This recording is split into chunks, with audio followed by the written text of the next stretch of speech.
Welcome to our continuing series, Questions and Answers, from the works of Sri Aurobindo and the Mother. Today, Aristocracy, Part 1, from the Mother. My dear Mother, the iris flowers are very beautiful, Mother. What do they signify? Mother. Aristocracy of beauty. It is a noble flower which stands upright on its stalk. Its form has been stylized in the fleur-de-lis, emblem of the kings of France. Aristocracy, incapable of baseness and pettiness, it asserts itself with dignity and authority. From Sri Aurobindo. The majority of mankind do not think. They have only thought sensations. A large minority think confusedly, mixing up desires, predilections, passions, prejudgments, old associations, and prejudices with pure and disinterested thought. Only a few, the rare aristocrats of the earth, can really and truly think. That is now the true aristocracy. Not the aristocracy of the body and birth, not the aristocracy of vital superiority, wealth, pride, and luxury.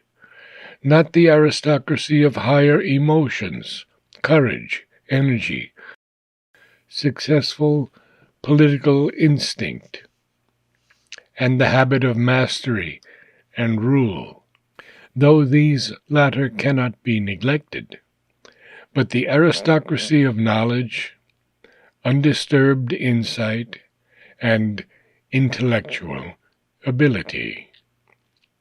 It emerges, though it has not yet emerged, and in any future arrangement of human society, this natural inequality will play an important part.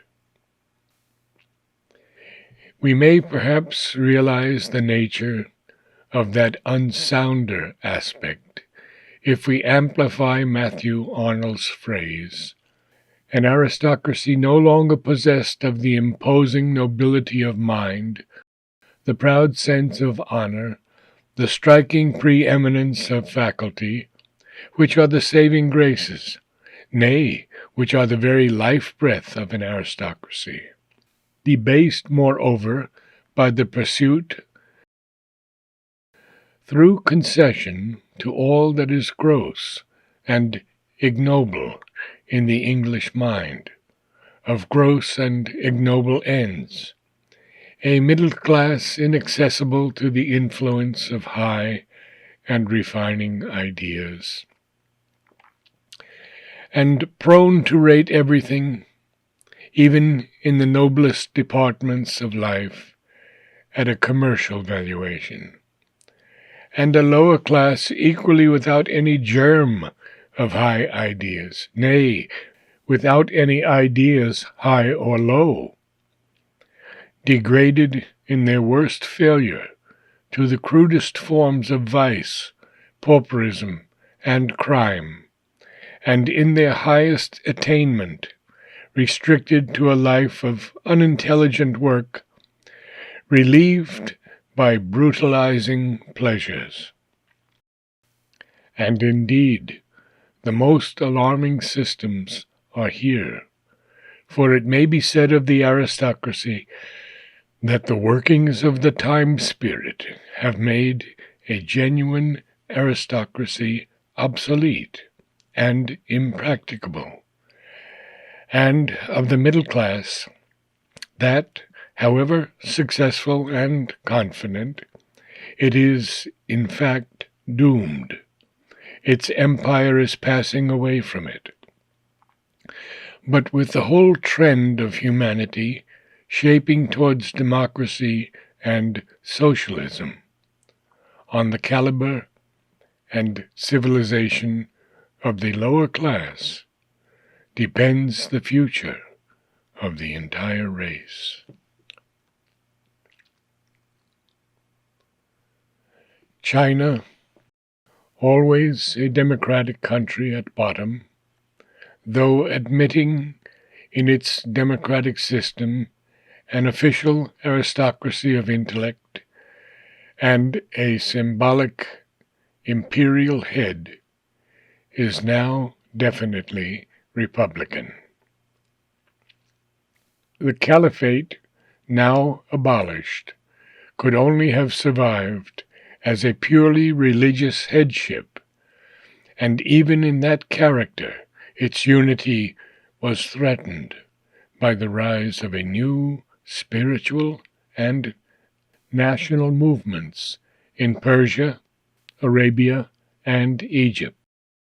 But the one real and important fact in Asia of today is this, that the whole active force of its future is centered not in priesthood or aristocracy, but, as it was formerly in Russia before the revolution, in a newly created intelligentsia, small at first in numbers, but increasing in energy and the settled will to arrive, and bound to become exceedingly dynamic by reason of the inherited force of spirituality.